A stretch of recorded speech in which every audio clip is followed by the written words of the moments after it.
पहला सवाल, नबी सल्लल्लाहु अलैहि वसल्लम किस करवट पर सोने को पसंद फरमाते थे?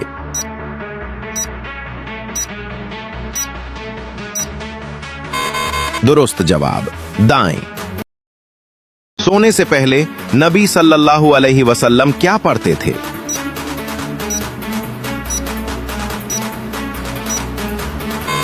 दुरुस्त जवाब आयतुल कुर्सी। बेदार होते ही नबी सल्लल्लाहु अलैहि वसल्लम क्या कहते थे?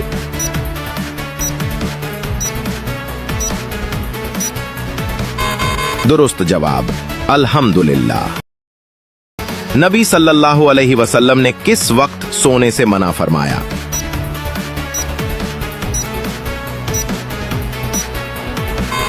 दुरुस्त जवाब असर के बाद। नबी सल्लल्लाहु अलैहि वसल्लम ने बिस्तर को किस तरह साफ करने की तालीम दी?